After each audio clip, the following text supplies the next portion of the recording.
어릴 때는 넘어선 안 될 선같이 생각을 했나 봐요. 내가 왜 그랬을까? 노력은 배신하지 않는다. 배신 많이 하더라고요. 친구라는 존재는 없으면 두려웠어요. 내가 박사를 할 수 있을까? 너무 힘들 것 같은데? 그럼 내가 석사를 하고 병역하고 또 시간이 길 것 같은데? 그럼 내가 원하는 회사를 못 갈 수 있으니까. 안녕하세요. 저희 인터뷰의 이나린입니다. 저희 2030 세대의 가장 현실적인 고민을 함께 나누고 있습니다. 오늘은 제가 정말 존경하는 저희 스레드 학이제 조승현님을 모셨습니다. 반갑습니다. 네, 반갑습니다. 안녕하세요. 저 조승현이라고 하고요. 스레드에서 학이제라는 이름으로 글을 올리고 있는 사람이고요. 그리고 현재 직업은 삼성전자 반도체 연구소에서 근무를 하고 있고 예술을 사랑하는 엔지니어 이렇게 말씀을 드릴 수 있을 것 같습니다. 와, 네, 정말 소개부터 낭만적인. 제가 사실 이제 승현님과는 벌써 3번째 만남이고요. 또 제가 정말 존경하는 이유는 기술에 관련해서 일을 하시면서도 찰나의 아름다움을 좀 시적인 언어로 빚어내심이 참 존경스럽게 느껴지는 분이세요. 그래서 오늘 승현님과 함께 인터뷰 시작해보겠습니다. 첫 번째 질문은요. 저도 정말 생각이 많은 질문이었는데요. 착하기만 하면 손해를 본다에 대해서 이야기를 해볼까 해요. 착하다는 거를 생각을 많이 하긴 했어요. 왜냐면 착하다는 얘기를 많이 들었으니까. 근데 그 말을 기쁘다는 생각은 아니었어요. 지금 와서 생각을 해보니까 그 착하다라는 말이 어른들 많이 잘 듣고 주어진 거에 순종적으로 하는 거를 착하다라고 표현하는 것 때문에 내가 그렇게 느끼지 않았나는 생각이 드는데 그럼에도 불구하고 저는 최근에는 다시 생각해보면 착하다는 말을 되게 좋게 생각을 해요. 왜냐하면 그 착한 게 정해진 이치와 어떤 인연이라든지 뭐 자연의 흐름이라든지 사실 우리가 자기 주장만으로 살 수는 없으니까 큰 흐름에 대해서 이해하고 어떻게 보면 조금 겸허하게 받아들이는 게 착한 게 아닌가라는 생각을 해서 좋은 가치인 것 같다. 그렇게 생각을 하고 있습니다. 착하다라는 말씀을 좀 많이 들으셨었어요? 네, 왜냐면 열심히 공부를 하라 그러면 공부를 하고 하지 말라고 하면 하지 않고 어릴 때는 그게 어떻게 보면 넘어선 안 될 선같이 생각을 했나 봐요. 성인이 되고서부터는 착함에 대해서 나름대로 정의하고 싶다. 앞에 붙는 수식어 같이 그렇게 따라다니니까 이거를 내가 이해하지 못하고 따라다니게 할 수는 없다. 내 나름대로 이해를 해보자. 그렇게 해서 정리를 한 것 같아요. 많이 생각해보진 않았던 것 같아요. 왜냐면 그 순간순간에 완벽하게 선택할 수는 없지만 이걸 선택한 이상 어쩔 수 없다 라고 수용하는 입장이라서 좀 시간 스케일을 줄이면 좀 후회하는 일도 많았던 것 같아요. 생각나는 걸로는 군대 안 갈 수 있는 선택지를 놔두고 군대를 대학 졸업하고 갔거든요. 많이 후회했죠. 그 시청자분들에게 혹시 그 안 갈 수 있었던 선택지에 대해서 말씀해 주시면 좋을 것 같아요. 제가 이제 박사 학위를 받으면 그 병역 특례라 그래가지고 보충력으로 군대를 해결할 수 있어요. 물론 기간은 뭐 6, 7년 이렇게 뭐 4, 5년 좀 길긴 할 거예요. 그때 당시에는 대기업에 들어가서 보충력으로 군대를 해결하는 케이스도 있었거든요. 석사까지 받고 여러 가지 선택지를 다 놔두고 굳이 육군 모병으로 자원 입대를 했으니까 내가 왜 그랬을까? 입소대에 들어가서부터 거참 후회를 했었죠. 근데 그 선택을 하신 거에 대해서 지금은 크게 후회는 하지 않으신다고? 너무 잘한 선택이었다. 물론 한 나름대로 이해하는데 4, 5년 그리고 정말 이게 잘한 일이었다고 받아들이는 한 10년 정도 걸렸던 것 같아요. 저는 사실 후회라는 감정을 안 좋아하거든요. 제가 살면서 후회를 느꼈을 때가 많진 않지만 내가 최선을 다하지 않았다라고 혼자 생각을 했을 때 후회라는 감정이 생긴 편이라. 근데 방금 말씀해 주신 것처럼 저한테 아직 후회로 남아있는 기억들이 결국에 10년 지나면 분명 좋은 기억으로 남지 않을까. 노력은 배신하지 않는다라는 말도 있잖아요. 근데 현실로 사회로 나와봤을 때 뭔가 현실을 느끼고 나서 벽이 있다는 걸 좀 깨닫고 좌절하시는 분들도 요즘 있더라고요. 그럴 수밖에 없죠. 사실 저도 그렇게 생각을 했어요. 노력은 배신하지 않는다. 배신 많이 하더라고요. 노력은 내가 하는 거지만 결과는 남한테 매달린 경우가 많잖아요. 그래서 그거를 생각하면 이게 나의 100% 메인 문제는 아니구나. 그럼에도 불구하고 노력은 남이 어떻게 바라보고 결과가 나오든지 그렇지 않던 간에 내 안에 남으니까 그러면 결국엔 내 거니까 그런 의미에서는 나한테는 배신하지 않지만 결과는 충분히 배신하더라. 그렇게 생각을 했던 것 같아요. 이것도 사실 제 고민이에요. 죽고 못 살았던 친구들의 시간보다 혼자만의 시간이 편해진다. 이 부분이 사실 네. 우리가 어렸을 때는 친구들과 음. 보내는 시간이 되게 귀하고 그쵸, 소중하잖아요. 그쵸, 그쵸. 근데 점점 혼자만의 시간이 음. 좀 편해짐을 음. 느끼기도 하면서 네, 네. 이게 과연 내가 관계에 대해서 피로감을 갖고 있는 걸까? 라는 저는 고민이 생기더라고요. 네. 처음에 생각해보면 친구라는 존재는 없으면 두려웠어요. 무엇이든지 뭔가 나 혼자서 한다 그러면 남의 시선을 되게 의식을 많이 했던 것 같긴 해요. 왜냐면 시골에서 살다가 서울 올라왔으니까 더더욱이나 조금 외로움이란 감정에 대해서 서툴렀다는 생각이 많이 들어요. 친구가 옆에 있으면 그 외로움이 잠시 잊혀지니까 가면을 쓴 시기였던 것 같아요. 20대는. 그런 말씀 많이 하시는 어른분들께서 어차피 혼자 태어난 거다. 왜 그렇게 혼자 있는 게 힘드니? 맞는 말이네요. 근데 내 마음이 외로운데 어떡해요. 근데 그때 당시는 그랬던 것 같아요. 시간이 약간 좀 지나고 나니까 인사이드 아웃 2에 나오는 그 외로운 캐릭터 마냥 같이 지내는 감정인 것처럼 네. 저도 그렇게 외로움을 조금 받아들이고 사랑하게 되지 않았을까. 아, 외로움을 네, 사랑한다. 그러다 보니까 좀 취미라는 게 좀 깊어지고 오. 혼자 있는 시간이 되게 귀하게 느껴지는. 혼자라는 거에 외로움을 느끼지 않게 된 게 오래되진 않았어요. 저도 음. 계속 이제 멤버들이랑 함께 그렇죠, 있었다 그렇죠, 보니까 그렇죠. 지금 혼자 있는 시간이 너무 필요한 사람이 된 거예요. 음. 사랑하는 사람들, 뭐 가족 네. 다 같이 있어도 너무 좋죠. 근데 맞아. 혼자 있는 시간도 아까 말씀하신 것처럼 너무 귀한 거예요. 맞아. 들으면서 아 네. 나만 그런 게 아니구나. 내가 관계에서 지친 게 아니라 그냥 일방적으로 필요한 시간이구나. 라는 걸 좀 느끼게 되네요. 네, 좋습니다. 혼자 있을 때 그럼 어떤 걸 주로 하세요? 뭐 쇼핑을 하기. 네. 근데 쇼핑하면서 구입한다기보다는 요즘엔 어떤 옷이 나오나 그렇게 구경하러 가는. 그리고 조금 더 시간이 많으면 전시회를 간다든지 박물관을 간다든지 아니면 영화를 보러 간다든지 다양하게 갖고 있는 것 같아요. 그러면은 제가 궁금합니다. 어른이 되면 좀 달라질 줄 알았는데 네. 요즘에 좀 큰 변화가 없어서 좀 그 부분에 대해서도 청년들이 고민을 많이 하는 것 같아요. 네. 보통 저희 부모님 세대 때에는 어른이라고 하면 이미 뭔가 좀 명확해져 있는데 요즘에는 좀 그렇지 않잖아요. 무슨 말씀인지 충분히 공감이 돼요. 오히려 저는 반대로 생각했던 게 뭐냐면 네.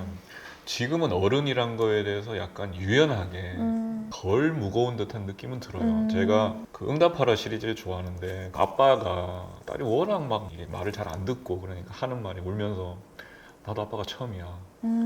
그 얘기를 듣고 전 너무 울었거든요. 왜냐하면은 어른이면 감정을 드러내면 안 돼. 어른이면 무조건 답을 알고 있어야 되고 무조건 방향을 알려줘야 되고. 근데 사실 그렇게 한번 겪어보면 엄청 외롭거든요. 맞아요. 의지하고 싶은 마음도 있고 나도 잘 모르는 거를 있는 그대로 솔직하게 얘기하고 싶은데 뭐 어른은 어때야 되고 이런 규율이 너무 강했으니까 그런 부분에서 예전에 조금 더 고독하고 더욱더 조금 힘들지 않았을까. 그런 거에 비하면 조금은 더 유연해지지 않았을까. 이렇게 예술적인 답변들을 해주고 계시지만 네. 알고 보니 서울대 공학 박사에 그렇죠. 알고 보니 S사 반도체 연구까지 네, 서사가 굉장히 네. 궁금합니다. 네네네. 저는 시골 경북 영천이라는 곳에서 초, 중, 고등학교를 나왔고요. 사실 저는 농사를 지어서 지금도 네. 짓고 계시거든요. 우연히 초등학교 4학년 때 컴퓨터 학원을 너무 가고 싶어가지고 갔는데 거기에 원장 선생님 아드님 분이 잠시 내려오신 거예요. 서울대 전기컴퓨터공학부 네. 졸업하셨는데.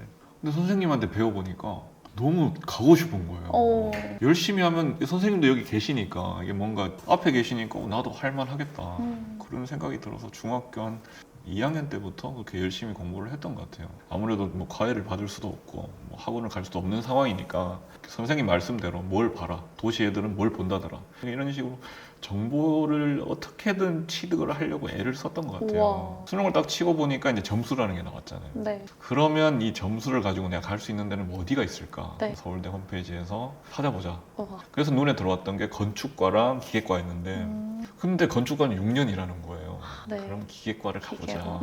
그래서 면접을 준비를 하고 기계과를 갔어요. 멋있다. 멋있다. 네. 그렇게 기계과를 갔는데 사실 실망을 많이 했어요. 왜요? 저보다 훨씬 잘하는 친구들이 엄청나게 많아서? 많고 그때 당시에 제가 제일 관심이 옷이었거든요. 옷이 일단 저는 몇 개 없어요. 교복밖에 없었으니까 뭐 바지 한 두세 벌, 셔츠 몇 벌, 뭐 그런 식으로 몇 개 없는데 친구들 보니까 매일 수업을 갔는데 다른 옷을 입고 오는 거예요. 너무 또 멋있어 보이는 거예요. 공부는 한 몇 년은 잘 안 했던 것 같아요. 공부를 하기에는 너무 재밌는 게 많아서.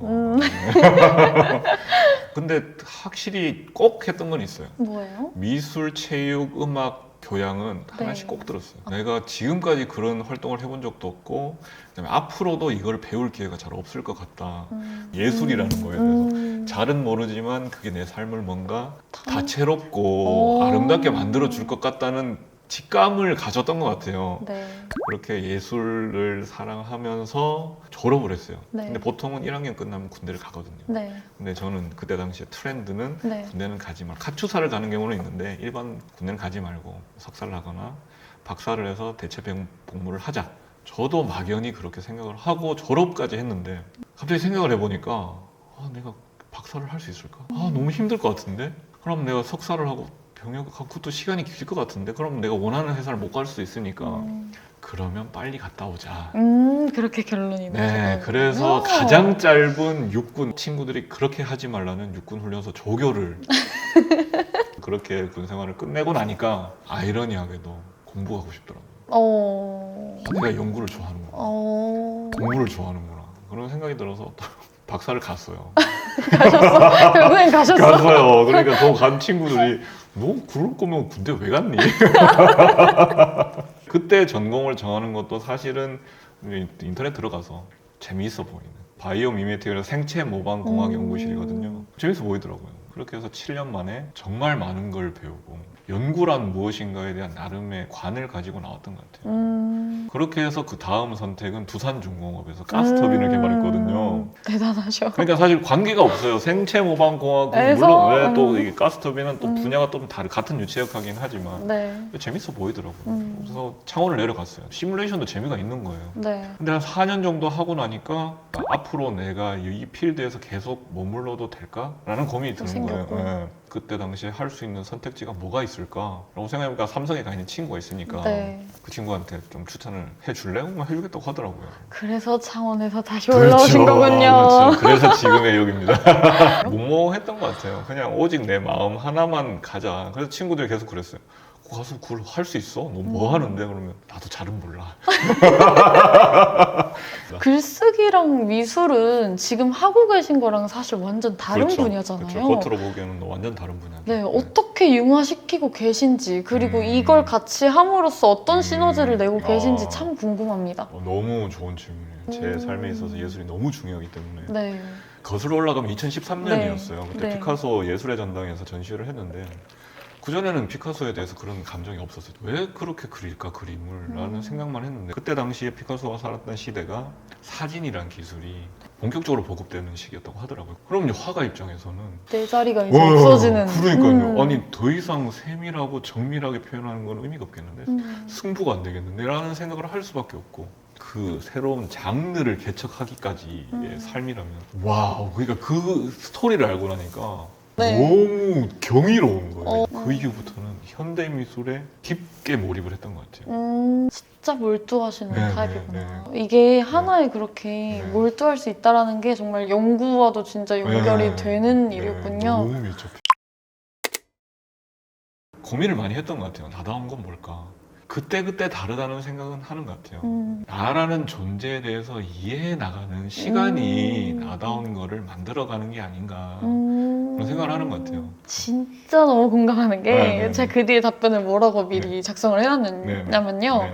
행복을 전 설계하고 싶어요. 감성적이보다 저도 약간 네. 논리를 네, 좋아하다 네. 보니까 네. 행복을 어떻게 논의해서 사람들이 행복을 도출할 수 있을까에 대해서 전 늘 고민을 하거든요. 그래서 이제 스레드에 행복 전도사라는 말을 넣은 건데 지금 말씀하신 것처럼 아직 저도 못 찾았고요. 결국에는 내가 원하는 게 뭔지 알아야 되는 것 같아요. 그게 제일 중요한 것 같아요. 맞아요. 그게 과연 어른의 삶이 아닐까? 아, 오늘 되게 어른으로 많이 수렴이 되네요. 키워드들이 되게 신기하네요.